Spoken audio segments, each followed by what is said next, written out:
విచ్చేసిన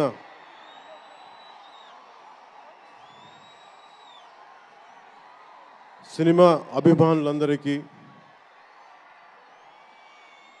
తెలుగు హీరోల అభిమానులందరికీ, ప్రత్యేకించి రామ్ చరణ్ గారి అభిమానులందరికీ నా హృదయపూర్వక నమస్కారం. ఇక్కడికి విచ్చేసిన ఆసీనులైన విశిష్ట అతిథులందరికీ మనస్ఫూర్తిగా నా హృదయపూర్వక నమస్కారాలు. ఆంధ్రప్రదేశ్ నలుమూలల నుంచి విచ్చేసిన ప్రజానీకానికి నా హృదయపూర్వక నమస్కారాలు. దీనిని ప్రసార మాధ్యమాల్లో చూస్తున్న ఆశేష ప్రజానీకానికి కూడా నా హృదయపూర్వక నమస్కారాలు. పత్రికాధిపతులకి, పాత్రికేయులకి, యూట్యూబ్ ఛానల్స్కి, అన్ని సోషల్ మీడియా వీక్షిస్తున్న ప్రతి ఒక్కరికి కూడా నా హృదయపూర్వక నమస్కారం. అలాగే పవన్ కళ్యాణ్ అభిమానులకు కూడా నా హృదయపూర్వక నమస్కారం.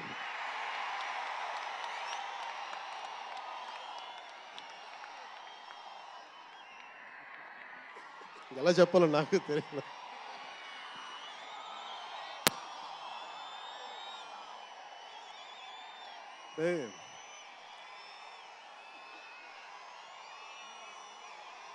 ఎక్కడి నుంచి వచ్చామో మర్చిపోకూడదు కదా.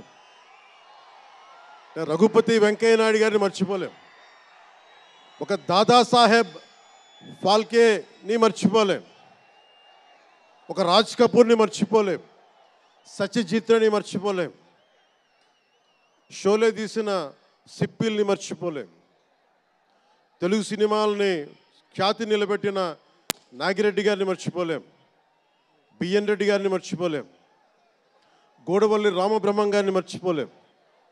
ఈ రోజున ఇంతమంది వేదిక పైన శంకర్ గారు లాంటి నిష్ణాతులు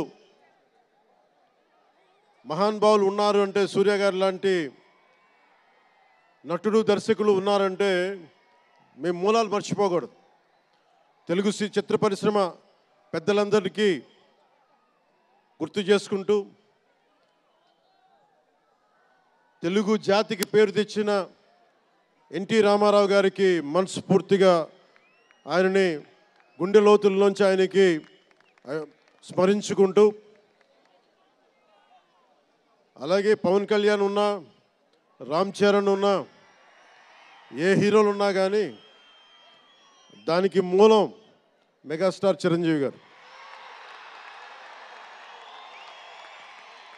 మీరందరూ గేమ్ చేంజర్ అనొచ్చు, ఓజీ అనొచ్చు. ఆ మూలాలు ఎక్కడో మారుమూల ఒక చిన్న పల్లెటూళ్ళలో, కుగ్రామంలో, మొగల్తూరు అనే కుగ్రామంలో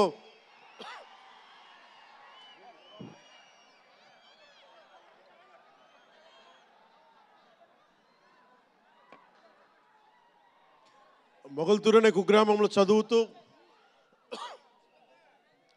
విఆర్ఎస్ఎన్ వైఆర్ఎన్ కాలేజ్ నర్సపూర్లో చదువుకుంటూ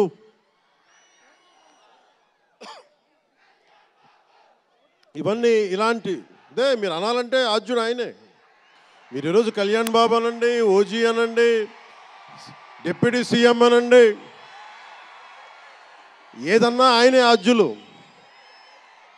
నేను మూలాలు మర్చిపోను. నేను ఎప్పుడు రఘుపతి వెంకయ్య నాయుడు గారిని మర్చిపోం, దాదాసాహెబ్ ఫాల్కే అవార్డు గ్రహీతను దాదాసాహెబ్ ఫాల్కే గారిని మర్చిపోం. మూలాలు మనం ఎప్పుడు మర్చిపోం. అలాగే మేమందరూ రామారావు గారిని మర్చిపోలేం. ఇంతమంది తెలుగు చిత్ర పరిశ్రమ ఇక్కడ కదిలింది, వచ్చింది అంటే దాని స్ఫూర్తి ఒక అక్కినేని నాగేశ్వరరావు గారు, రామారావు గారు, ఘట్టమనేని కృష్ణ గారు, ఒక శోభన్ బాబు గారు, ఎంతోమంది నిష్ణాతులు పెద్దలు తెలుగు చిత్ర పరిశ్రమ కోసం శక్తియుక్తులు ధారపోసిన వారు. వారందరికీ మనస్ఫూర్తిగా హృదయం నుంచి ఒక నటుడిగానే కాదు, ఆంధ్రప్రదేశ్ డిప్యూటీ సీఎంగా కూడా మనస్ఫూర్తిగా వారికి నమస్కారాలు తెలియజేసుకుంటా ఉన్నాను.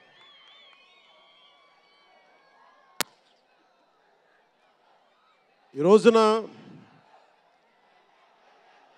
ఈ వేదికకి ఇంత బలంగా తెలుగు చిత్ర ఒక ఫిల్మ్ ఓపెనింగ్ ఇక్కడ ఒక సినిమా ఫంక్షన్ ఇక్కడ చేసుకోగలిగామంటే కూటమి ప్రభుత్వం అనుభవజ్ఞుడైన నాయకులు శ్రీ నారా చంద్రబాబు నాయుడు గారు, గౌరవ ముఖ్యమంత్రి శ్రీ నారా చంద్రబాబు నాయుడు గారు, ఆయన ఆశీస్సులు, ఆయన సహకారం, ఆయన నిరంతర మద్దతు ఈ రోజున ఇక్కడ ఇంత అద్భుతమైన సభ జరుపుకోగలుగుతున్నామంటే గౌరవ ముఖ్యమంత్రి గారికి ప్రత్యేకించి రాజమండ్రి హృదయం నుంచి ఆయనకి నా కృతజ్ఞతలు తెలుపుకుంటా ఉన్నాను.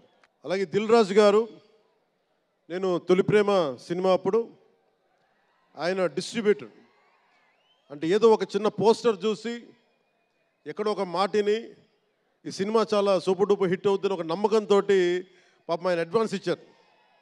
అలా స్టార్ట్ అయిన వ్యక్తి. మేము వకీల్ సాబ్ నా నిర్మాత కూడా అయినా, ఎలాంటి నిర్మాత అంటే నేను బాగా కష్టాల్లో ఉన్నప్పుడు డబ్బులు లేవు నా దగ్గర, పేరు ఉంది కానీ డబ్బులు లేవు, మార్కెట్ ఉందో లేదో తెలియదు. అలాంటి పరిస్థితుల్లో వచ్చి వకీల్ సాబ్ అనే సినిమా నాతో తీసి ఈరోజు జనసేన పార్టీ నడపడానికి ఇంధనంగా పనిచేస్తుంది వకీల్ సాబ్ సినిమా, దాని నిర్మాత దిల్ రాజు గారు. సో మనస్ఫూర్తిగా వారికి నా ధన్యవాదాలు. అలాగే రామ్ చరణ్,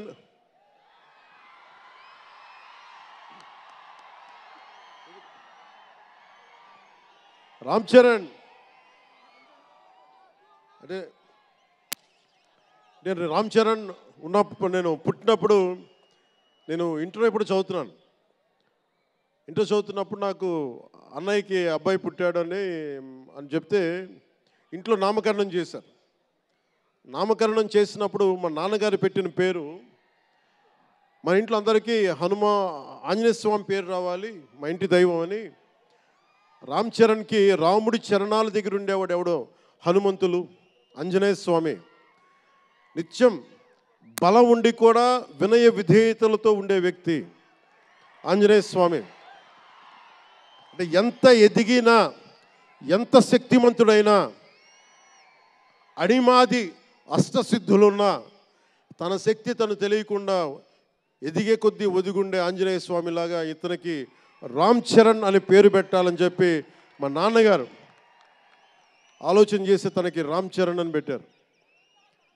అలాగే రామ్ చరణ్ నాకు, ఎందుకంటే నాకు చిరంజీవి గారు అన్నయ్య కాదు, పితృ సమానులు, తండ్రి సమానులు. మా వదిన నాకు మాతృమూర్తి. సో నాకు రామ్ చరణ్, నేను బాబాయ్ వీటన్నిటికంటే కూడా నాకు ఎప్పుడు ఒక తమ్ముడు.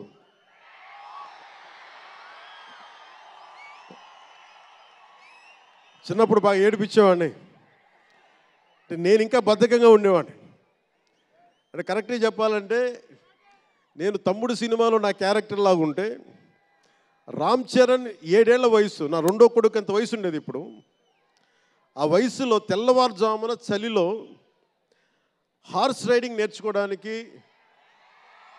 మొత్తం ఆ హెల్మెట్తో పాటు అన్నీ పెట్టుకొని, షూస్ అన్నీ సర్దుకొని రాత్రే నేను సోఫాలో పడుకొని ఉంటే వచ్చి పాపం నన్ను లేపి, ఇంకా నేను పడుకునేవాడిని, తను రెడీ అయిపోయి నన్ను లేపి ఒకసారి నేను దింపాల్సి వచ్చేది. ఇష్టంతో కదా, తప్పక, లేదు తిడతారు ఇంట్లో. అంటే అంత క్రమశిక్షణతో ఉండేవాడు చిన్నప్పటి నుంచి. నాకు రామ్ చరణ్లో నచ్చింది ఏంటంటే ఇంత ప్రతిభా సమర్థత ఉందని ఎప్పుడు తెలియదు ఎవరికి కూడా. ఇంత శక్తి సమర్థత ఉంది ఈ వ్యక్తులు ఎప్పుడు మాకు తెలియలేదు. ఎప్పుడు ఇతను నేను డ్యాన్స్ చేయటం ఎప్పుడు చూడలేదు నా లైఫ్లో, సినిమాలో తప్ప. ఇంక సినిమాలో మాకు వ్యక్తిగత జీవితం నేను ఎప్పుడు చూడలే. అసలు మ్యూజిక్ వేస్తే కాలు కూడా ఆడించడు, కానీ అంత అద్భుతమైన డాన్సర్. అలాగే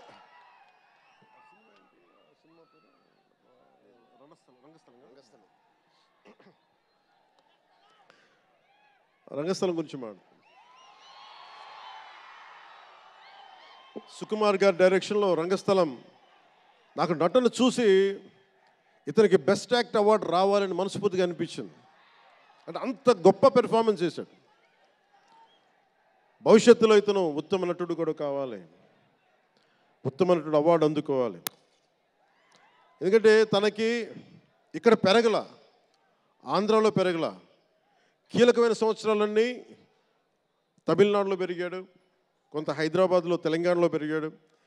ఇక్కడ గోదావరి జిల్లాల తాలూకు భావాలు, కల్చరు ప్రత్యక్షంగా ఎప్పుడు చూడాల. అవన్నీ తెలియకుండా ఆ క్యారెక్టర్లో ఇమిడిపోయి కొన్ని తరాలుగా గోదావరి తీర ప్రాంతంలో పుట్టిన వ్యక్తిగత యాక్ట్ చేసిన విధానం చూస్తే నాకు అమితంగా నాకు నచ్చింది. అంటే అంత గొప్ప నటుడు ఉన్నాడు. చిరంజీవి గారి వారసుడు అలా కాకపోతే ఇంకెలా ఉంటాడు? చిరంజీవి గారికి తగ్గ వారసుడు.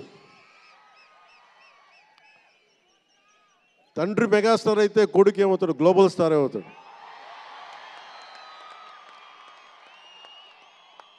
అంటే చిరంజీవి గారిని ఎందుకు అంటే ఎక్కడ గుర్తు పెట్టుకోవాలంటే, అంటే నాకు మా అన్నయ్య అంటే ఎందుకు గౌరవం, మొన్న కూడా ఇంట్లో అప్పుడప్పుడు చెప్తా ఉంటాం. ఆయన ఒక మొగల్తూరు నుంచి వచ్చిన వ్యక్తి, ఎవరు ఆధారం లేరు. మీరు ఇంతమంది లక్షల మంది ఇక్కడ ఉన్నారు, జనం ప్రజలందరూ ఉన్నారు.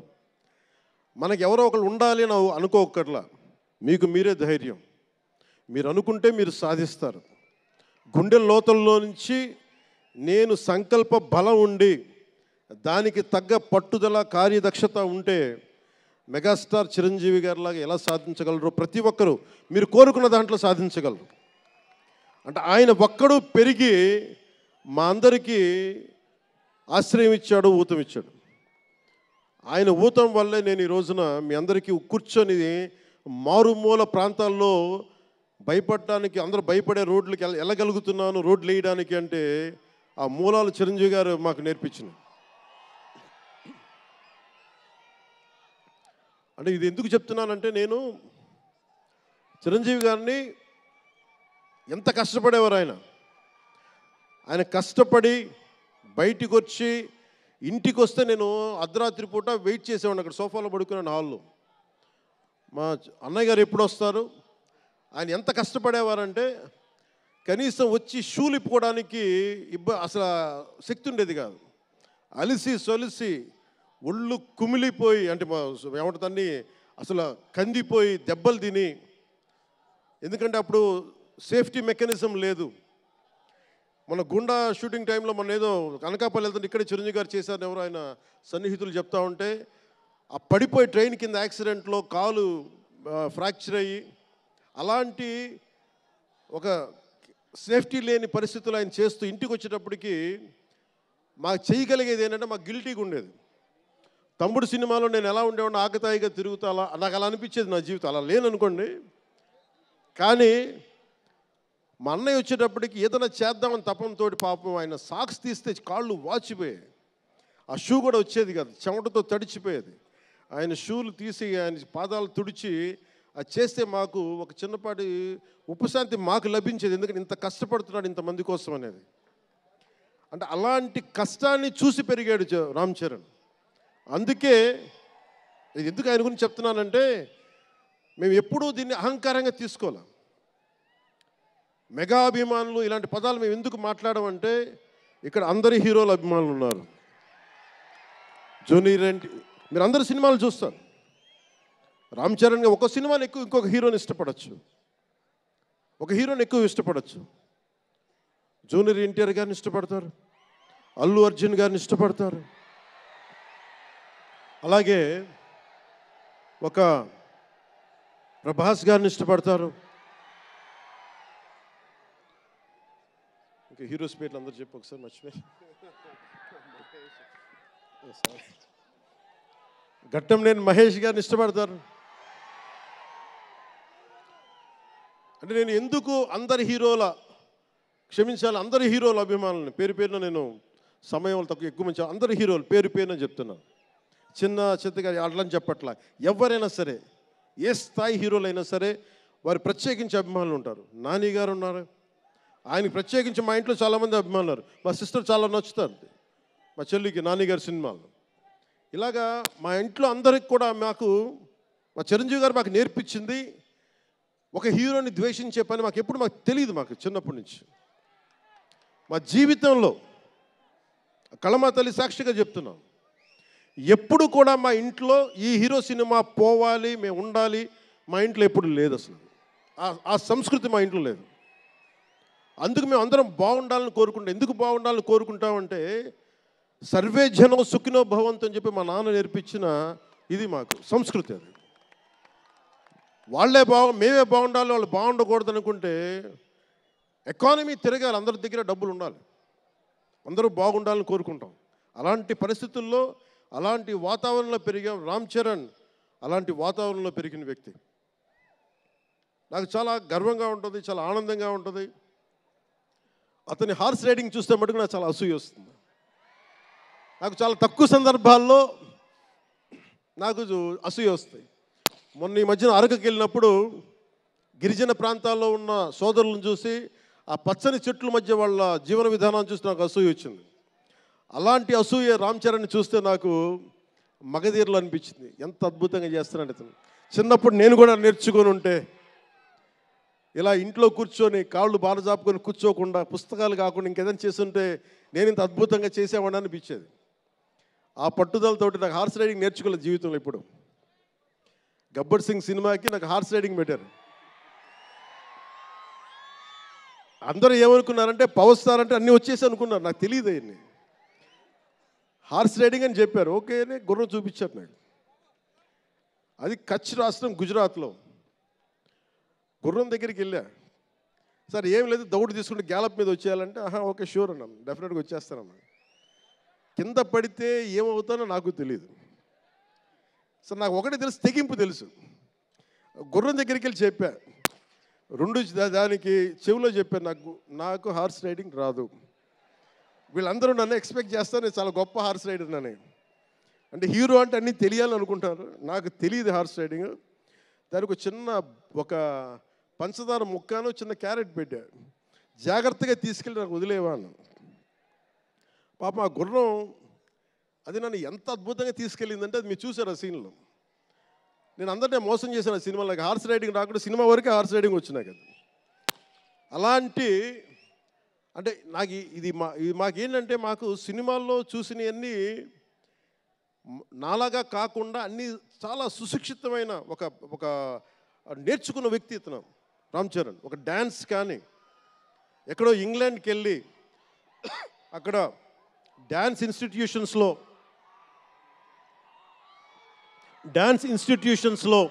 డ్యాన్స్ నేర్చుకొని ఇవన్నీ వచ్చిన వ్యక్తి.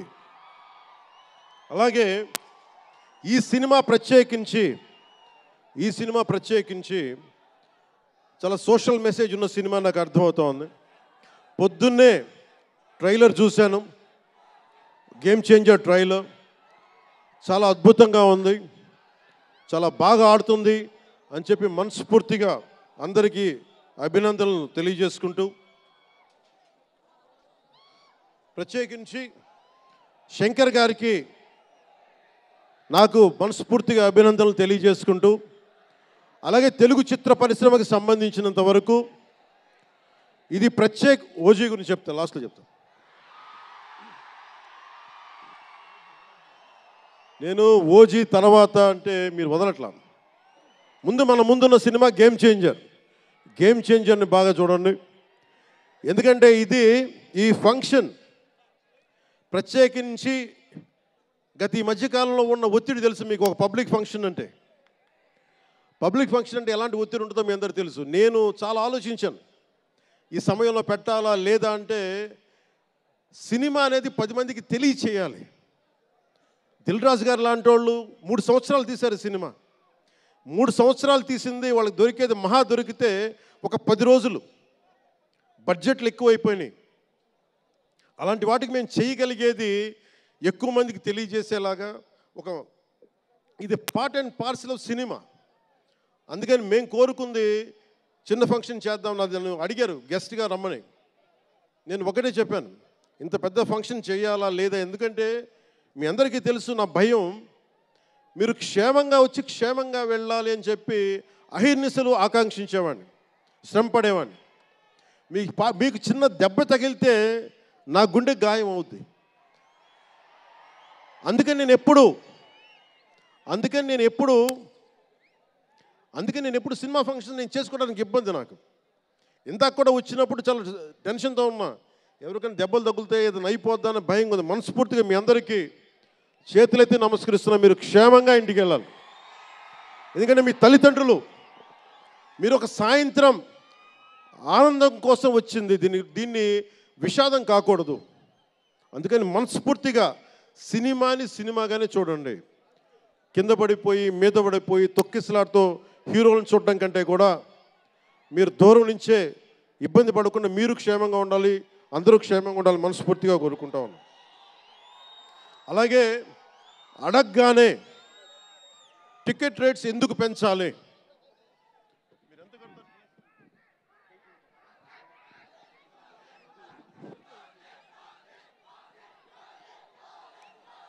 టికెట్ రేట్స్ ఎందుకు పెంచాలి అని చాలామంది అడుగుతూ ఉంటారు. ఒక నిమిషం. Thank you. సినిమా రేట్లు ఎందుకు పెంచాలని అడుగుతారు. ఈ రోజున సినిమా రేట్లు పెంచాలి అంటే it's a purely demand and supply. నాకు శంకర్ గారి సినిమా నేనే బ్లాక్లో కొనుక్కొని చూశాను చెన్నైలో. అది నా సరదా. అది అంటే నాకు ఇచ్చిన డబ్బులు నేను కొనుక్కొని చూశాను. ఇప్పుడు ఆ బ్లాక్లో వెళ్ళే డబ్బు ఎవరికి వెళ్ళిపోద్ది. అలా కాకుండా టికెట్ రేట్లు డిమాండ్ అండ్ సప్లై మీద ఉంటుంది. అలాంటి డబ్బులు పెరిగితే మీరు ఇష్టపడి మీ హీరోకో ఏదో ఇష్టమైన సినిమాకో మొదటి రోజే చూడాలనుకుంటారు. That's a demand. అందుకని ఎందుకు ఇంతంటే బడ్జెట్స్ పెరిగిపోయినాయి. తెలుగు సినిమా మొత్తం ప్రపంచపరంగా వెళ్తూ ఉన్నాయి. దీనికి డబ్బులు కావాలి అంటే పెట్టుబడులు కావాలి, మార్కెట్స్ పెరిగినాయి. అలాగే పెరిగిన ప్రతి రూపాయికి 18% జిఎస్టీ కడతాం.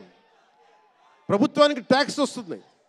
పెరిగిన ప్రతి రేటుకి ట్యాక్స్ వస్తుంది. ఇదేదో ఉట్టినా ఇవ్వట్లేదు ప్రభుత్వం. ప్రతి ఒక్కరికి ఏముంటుందంటే దీని ఒక ఫాల్స్ నెరేటివ్ ఉంది బయట. నా సినిమాకి టికెట్ రేట్లు పెంచకపోగా తగ్గించేశారు. భీమ్లా నాయక్కి ఇప్పుడు చాలామంది హీరోస్ అందరూ కూడా వాళ్ళెవరూ కూటమికి మద్దతు చెప్పలేదు. కానీ మేము ఎక్కడ వివక్ష చూపించాల, అందరూ బాగుండాలని కోరుకుంటాం. ఎందుకంటే చిత్ర పరిశ్రమకి మొన్న దిల్ రాజు గారు కూడా చెప్పారు, చిత్ర పరిశ్రమకి రాజకీయ రంగు పులమటానికి మాకు ఇష్టం లేదు. Though I belong to NDA, though I'm head of Janasena party, cinema should be treated as a separate entity. No politics should seep into cinema. Milton Friedman అనే ఒక ఎకానమిస్ట్ ఒక చిన్నపాటి పెన్సిల్ని ఇలా చూపిస్తూ, ఈ పెన్సిల్ని తయారీకి ఈ కనిపించే టిప్పు ఈ మెటీరియల్, దీని లోపల ఉండే గ్రాఫైటు ఈ మెటీరియల్, ఇవన్నీ ఒక్కొక్కటి చెప్పుకుంటూ దీనికి వెనక పెన్సిల్ ఉండే రబ్బరు ఇది ఎక్కడి నుంచి వస్తుంది ఇలా చెప్పుకుంటూ వెళ్తా, ఇది ఒక్క ప్రాంతం నుంచి రాలా, అనేక దేశాల నుంచి. గ్రాఫైట్ ఏమో ఎక్కడ వేరే కంట్రీస్ నుంచి. ఈ పెన్సిల్కి పెట్టిన మన బ్రాంజ్ రిబ్బన్ను అదేమో వేరే చైనా నుంచో లేదంటే ఏషియా నుంచి. ఈ చేసిన వాళ్ళందరూ ఒక మతం కాదు, ఒక కులం కాదు, ఒక దేశం కాదు.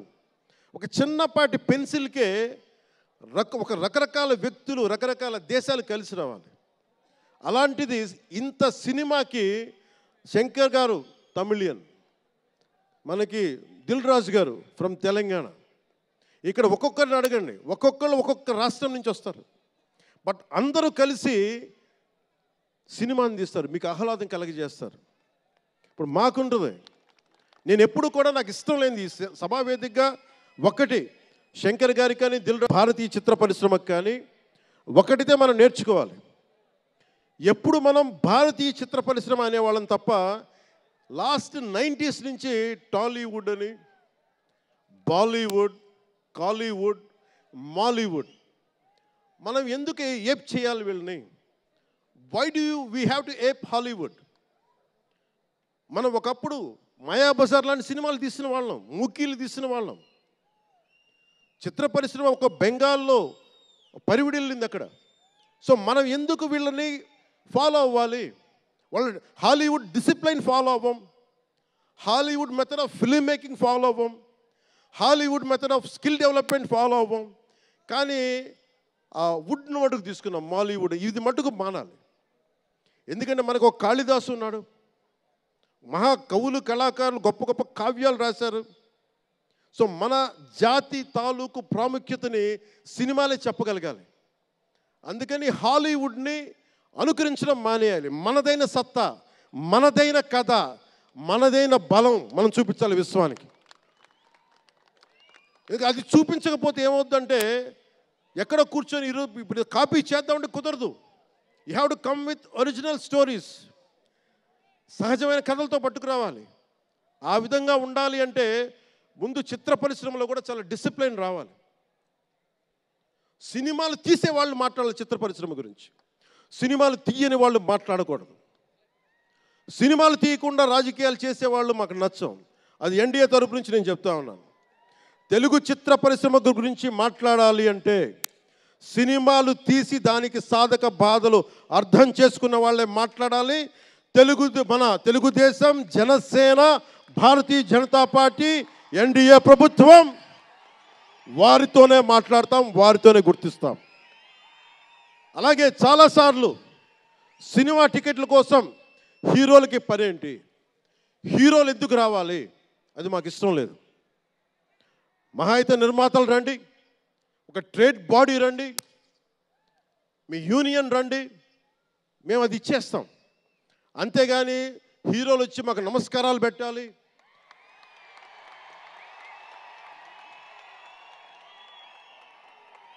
అంత ఒక లో లెవెల్ వ్యక్తులం కాదు మేము. దీన్ని ఎక్కడి నుంచి నేర్చుకున్నాం? స్వర్గీయ నటరత్న ఎన్టీ రామారావు గారి దగ్గర నుంచి నేర్చుకున్నాం. మహానటుడు, ఆయనని ఎంతమంది విమర్శించినా, కోటా శ్రీనివాసరావు గారు విమర్శించినా, ఆయన ఎప్పుడన్నా యాక్ట్ చేస్తే ఆయనతో పాటు ఏం బ్రదర్ బాగున్నారా అని చెప్పి చాలా గుండెలు నిండుగా పలికే వ్యక్తి మహానుభావుడు ఎన్టీ రామారావు.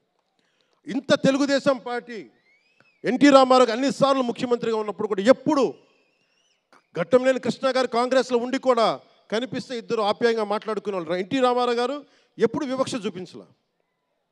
ఇది చిత్ర పరిశ్రమ తాలూకు ఔన్నత్యం. ఇది అదే ఔన్నత్యాన్ని మేము కొనసాగిస్తున్నాం, అదే మేము కోరుకుంటా ఉన్నాం. అంతేగాని గతం ప్రభుత్వంలో లాగా మీరు అభిమానించే మెగాస్టార్ చిరంజీవి గారు లాంటి వారిని కానీ, బాహుబలి ప్రభాస్ గారిని కానీ, మహేష్ గారిని ప్రిన్స్ మహేష్ అంటారు కదా, మహేష్ గారిని కానీ, ఇంకెవరిని వెళ్ళారా, ఇంకెవరు వెళ్ళినా కానీ మేము ఇవన్నీ ఎందుకు చేయట్లేదంటే మాకు సినిమా పరిశ్రమ మీద గౌరవం ఉంది. నారా చంద్రబాబు నాయుడు గారు ఇప్పటికి 4వ ముఖ్యమంత్రి. ఆయన 3 సార్లు కానీ 4 సార్లుగా ముఖ్యమంత్రి ఉన్న ఈ సమయంలో ఎప్పుడు కూడా తెలుగు చిత్ర పరిశ్రమకి దోహదపడ్డారు తప్ప ఆయన ఎప్పుడు తెలుగు చిత్ర పరిశ్రమని ఇబ్బంది పెట్టలేదు. తిరిగి మేము సినిమాని గౌరవించే వాళ్ళం. ఇక్కడున్న చిత్ర పరిశ్రమ కోసం, సినిమాల కోసం పరితపించే కథల కోసం మనం వెనకాడతాం. మన కథలు కావాలి. సినిమా జీవితంలో లేని సినిమాలో వెతుక్కుంటాం. మనం జీవితంలో దొరకని న్యాయాన్ని సినిమాలో న్యాయం దొరికితే తృప్తి పడతాం. ఒక్కటి సినిమా తీస్తే ఎందుకు చూస్తాం మనం? శంకర్ గారి డైరెక్షన్లో అరే మన జీవితంలో మన ముఖ్యమంత్రి ఇలా ఉంటే బాగుంటుంది అనుకుంటాం. ఆ కథని, ఆ భావాన్ని సినిమాగా తెరకెక్కిస్తే అది బాగుంటుంది. ఒక శివాజీ సినిమా ఎదురు తిరిగితే ఎలా ఉంటుంది, ప్రత్యామ్నాయంగా రాజు చేస్తే ఎలా ఉంటుంది ఒక శివాజీ. ఇలాంటి సినిమాలన్నీ కూడా మనకి నిజ జీవితంలో జరగనివి. మనం ఒక అట్లీస్ట్ సినిమా ప్రపంచంలో చూస్తే ఒక తృప్తి ఉంటుంది. అలాగే ఇంతమంది యువత ముందుకొచ్చి ఎందుకు వస్తున్నారు అంటే ఒక మార్గదర్శకం సినిమాలో. ఒకసారి సినిమాలో కూడా చాలా మంచి విలువలు ఉంటాయి, కానీ ఆ విలువలు తీసుకోవచ్చు. కానీ మనం ఎలా ఉండాలంటే హంసలాగా పాలను తీసుకొని నీళ్ళు వదిలేయాలి. కానీ కొంతమంది నీళ్ళని పట్టుకుంటారు, మనం ఏం చేయలేము. సినిమా అన్నీ చూపిస్తుంది, మంచి చెడు 2 చూపిస్తాయి. ఏది తీసుకోవాలి అనేది మీది. ఉదాహరణకి వకీల్ సాబ్లో ఒక సన్నివేశంలో హీరో దగ్గరికి వచ్చే డైలాగ్ వస్తుంది, ఆర్ యు వర్జిన్ అని చెప్పి ఒక స్త్రీ పాత్రధారిని అడుగుతారు. అది నా ఇండివిజువల్గా నేను చెప్పడానికి ఇబ్బంది అనిపించింది. నేను డైరెక్టర్ గారికి, దిల్ రాజు గారికి చెప్పాను, ఈ డైలాగ్ అయితే నేను చెప్పానని. కాబట్టి అబ్బాయిని అడుగుతాను, అమ్మాయిని నేను అడగనేమని చెప్పి. అంటే న్యాయం రెండు పక్షాలు ఉండాలి, ఒకళ్ళని ఇబ్బంది పెట్టడం నాకు ఇష్టం లేదు. ఇది సెన్సిబిలిటీస్ కూడా ఫిలిం టెక్నీషియన్స్ కానీ, డైరెక్టర్స్ కానీ, యాక్టర్స్ కానీ, ఎందుకంటే హీరోలు చాలా పెద్ద ప్రభావం, మీరు దర్శకులు చాలా పెద్ద ప్రభావం, నిర్మాతలు చాలా పెద్ద ప్రభావం చూపిస్తారు. మీరు కేవలం డబ్బులు సంపాదించడమే కాదు, మీరు కొన్ని విలువలు చెప్తారు. ఒక రామ్ చరణ్ కోసం కానీ, ఒక శంకర్ గారి కోసం కానీ, దిల్ రాజు గారి ప్రొడక్షన్ అంటే ఎందుకు ఇంతమంది వస్తారు, ఇన్ని లక్షల మంది ఎందుకు వస్తారంటే ఏదో ఒక కనెక్ట్ ఉంది, దానికి ఒక బంధం ఉంది, దానికి ఏదో ఎదురు చూస్తాం ఒక సినిమా ద్వారా. ఒక RRRకి ఎందుకు అంత పరిగెడతాం సినిమా చూడటానికి, ఏదో ఎదురు చూస్తాం మనం. సో బాధ్యత తెలుగు చిత్ర పరిశ్రమకు కూడా మీరు సమాజాన్ని ఇంకొంచెం వినోదంతో పాటు ఆలోచింపజేసే సినిమాలు ఇవి కూడా రావాలని మనస్ఫూర్తిగా నేను మీ నుంచి ఆశిస్తా ఉన్నాను. మీరు ఎలాంటి సినిమాలు తీసినా ప్రజలకి ఆమోదయోగ్యంగా ఉండే సినిమాలు, ప్రజలకు విలువ నేర్పించే సినిమాలు మరిన్ని రావాలని మనస్ఫూర్తిగా కోరుకుంటూ, ఈరోజు పెరిగిన రేట్లు ఆంధ్రప్రదేశ్ ప్రభుత్వానికి ఆదాయం కూడా కేవలం అది నిర్మాతలకని అనుకోవడానికి లేదు. పెరిగిన ప్రతి రూపాయికి 18% GST వస్తుంది. అది ప్రజలందరికీ కూడా ఈ సందర్భంగా నేను తెలియజేస్తా ఉన్నాను.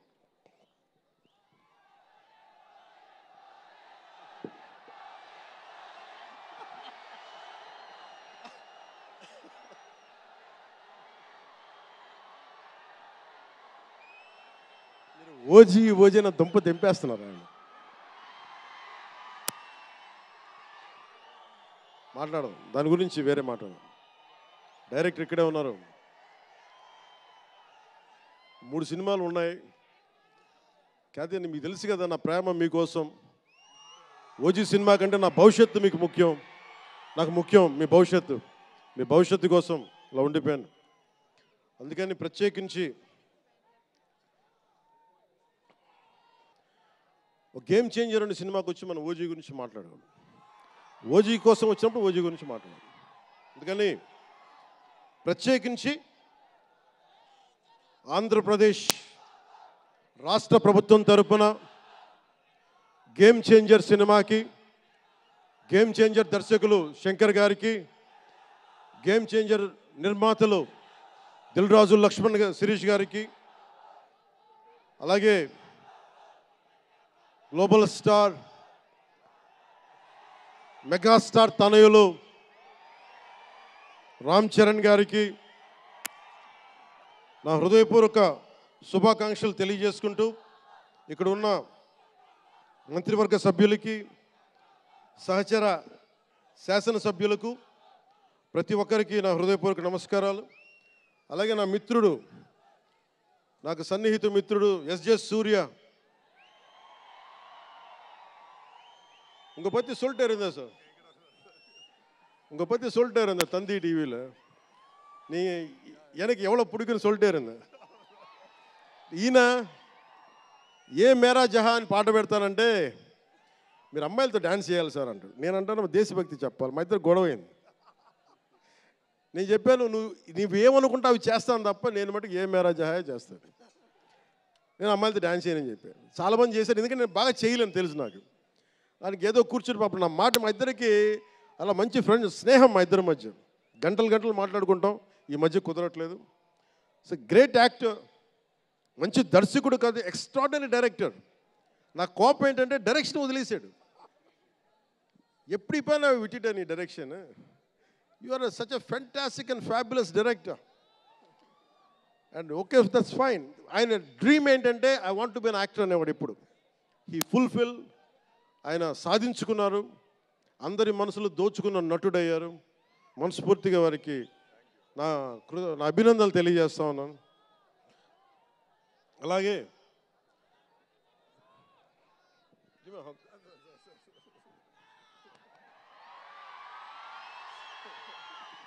సో మీ అందరికీ మరోమారు ధన్యవాదాలు తెలియజేసుకుంటూ, all my best wishes to game changer, all my best wishes to Shankar ji. సంవత్సరానికి 100 రోజులు మా నాన్న ఏ పేరు మీద ఏ మనసు ఏం తలుచుకొని పెట్టాడో తెలియదు కానీ 100 రోజులు, సంవత్సరంలో 365 రోజులు, కనీసం 100 రోజులు అయ్యప్ప స్వామి మాలంటాడు, ఆంజనేయ స్వామి మాలంటాడు. ఎందుకురా చేస్తామంటాను అప్పుడప్పుడు. క్షమించాలి రామ్ చరణ్ గారు రే అంటున్నందుకు, పర్లేదు కదా.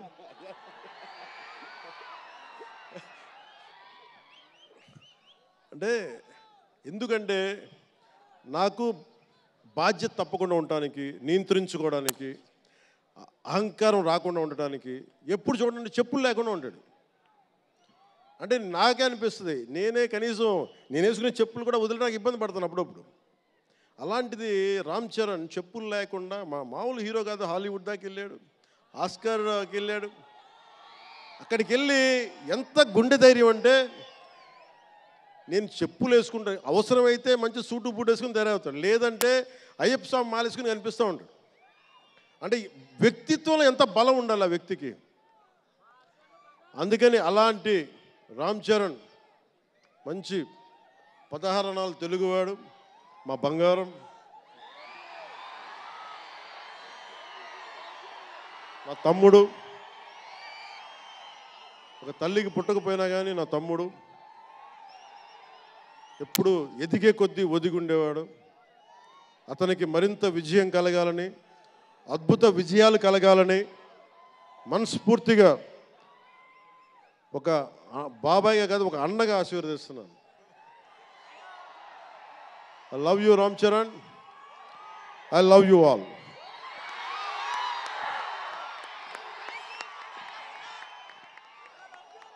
నేను ఒకటే కోరుకుంటున్నా, యువత మీ అందరికీ ఏమన్నా మాట్లాడుతూ ఉన్నా, మీరు బైకుల్లో మీరు చేసే గోల్ ఉంటుంది చూసారా మీరు.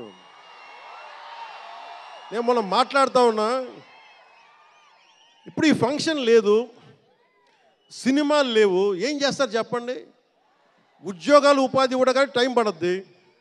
కనీసం సినిమాకి వెళ్ళి చొక్కా దించుకొని అరవకపోతే, బైకులు తీసుకొని అవి సైలెన్సర్ దాన్ని ఆ యాక్సిలేటర్ పెంచకపోతే ఎనర్జీ ఎటు వెళ్తుంది. అందుకే ఒకటే చెప్పాను, దిల్ రాజు గారికి చెప్తా ఉన్నా, మీరు తెలంగాణ ఫిల్మ్ ఫెడరేషన్ ప్రెసిడెంట్ కదా, మీరు ఆంధ్రప్రదేశ్ని చిన్న చూపు చూడకండి.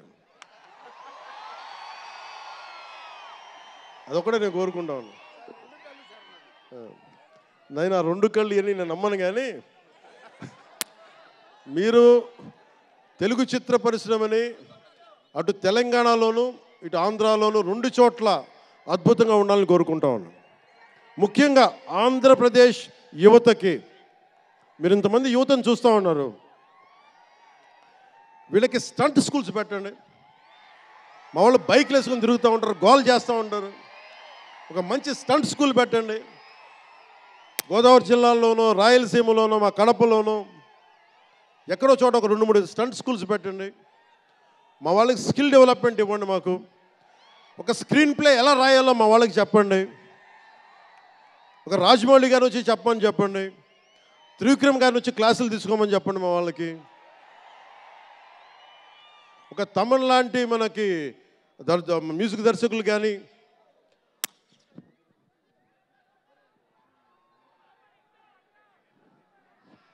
కీరవాణి గారు కానీ, అలాంటి వాళ్ళందరికీ వచ్చి వాళ్ళ స్కిల్ డెవలప్మెంట్ నేర్పించమని చెప్పండి. మీరు దాని మీద ఒకసారి ఆలోచించండి. స్టూడియోలు పెట్టండి. ఇక్కడ కొంతమంది అసిస్టెంట్ డైరెక్టర్స్కి ఎలా ఉండాలి, డైరెక్టర్స్ కావాలంటే ఏం చేయాలి, 24 క్రాఫ్ట్స్లో ఒకళ్ళకి ప్రొడక్షన్ డిజైనింగ్ నేర్పించండి. మా వాళ్ళకి ప్రొడక్షన్ డిజైనింగ్ స్కూల్స్ పెట్టండి. ఫిల్మ్ మేకింగ్ స్కూల్స్ పెట్టండి. ఈరోజున మీకోసం ఇంతమంది వచ్చారు, మీరు తిరిగి ఇవ్వగలిగేది మీకోసం రేట్లు పెంచాం. ముఖ్యమంత్రి గారు మీకు అండగా ఉన్నారు, చంద్రబాబు నాయుడు గారు, మేమందరం మీకు అండగా ఉన్నాం.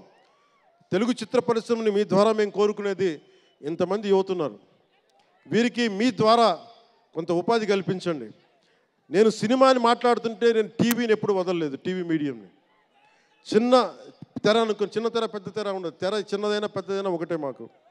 సో మాకు ముమ్మిడివరం లాంటి గొప్ప లొకేషన్స్ ఉన్నాయి. మాకు కేరళకి మించిపోయి ఉంటుంది ముమ్మిడివరం. గోదావరి తీరం చూడండి, అసలు మీరు గండికోట చూడండి, కడపలో సిద్ధవటంకి వెళ్ళండి, అడ్వెంచర్ సినిమాలు ఉంటాయి. అటు వెళ్తే మీరు పార్వతీపురం వెళ్ళండి, మన్యం ప్రాంతం అద్భుతంగా ఉంటుంది. మీరు లొకేషన్స్ని ఎక్స్ప్లాయిట్ చేయండి. ఇక్కడ అందరికీ మేము సౌకర్యాలు కల్పిస్తాం. మా దుర్గేష్ గారికి కూడా చెప్తా ఉన్నాను, మనకి కూర్చొని ఇక్కడ టూరిజం డెవలప్ చేయాలి. అందుకని మీకు తెలుగు చిత్ర పరిశ్రమకి ఆంధ్రప్రదేశ్ ప్రభుత్వం అండగా ఉంటుందని తెలియజేసుకుంటూ, మీకోసం ఒళ్ళు వంచి పనిచేస్తానని తెలియజేసుకుంటూ, మరోమారు మనందరికీ ఇష్టమైన రామ్ చరణ్కి గుండెల నుండి శుభాకాంక్షలు తెలియజేసుకుంటూ, శంకర్ గారికి మరోమారు కృతజ్ఞతలు తెలియజేసుకుంటూ, దిల్ రాజు గారికి ఇద్దరికి అభినందనలు తెలియజేసుకుంటూ, నటీనట వర్గానికి ప్రతి ఒక్కరికి అందరికీ ధన్యవాదాలు తెలియజేసుకుంటూ, మీ అందరూ క్షేమంగా ఇంటికి వెళ్ళండి. ఇంట్లో అమ్మా నాన్నని అడిగానని చెప్పండి. నాకంటే వయసులో పెద్దవారైన ఎవరన్నా ఉంటే వారికి నా పాదాభివందనాలు తెలియజేయండి. మీరు 2 చేతులైతే దండం పెడుతున్నా, క్షేమంగా క్షేమంగా క్షేమంగా ఇంటికి వెళ్ళండి.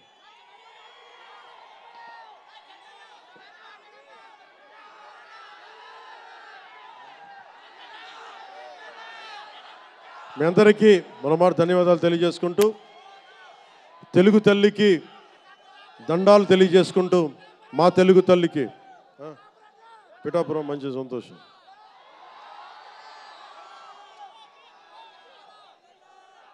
అలాగే మీ అందరికీ ధన్యవాదాలు తెలుపుకుంటూ, ఏ దేశం ఎగినా ఎందుకు కాలినా పొగడరాని తల్లి భూమి భారతిని అంటే సభ ఆరంభంలో మాట్లాడలేకపోయాను. నాకు జన్మనిచ్చిన నా నేల నేను దండాలు పెట్టుకుంటూ, నాకు దేశభక్తిని నింపిన నా భారతదేశానికి జై జైలు చెప్తూ సెలవు తీసుకున్నాను. అందరూ క్షేమంగా ఇంటికి వెళ్ళండి. మనస్ఫూర్తిగా ఇక్కడికి వచ్చిన ప్రతి ఒక్కరికి పేరు పేరున ధన్యవాదాలు తెలుపుకుంటూ,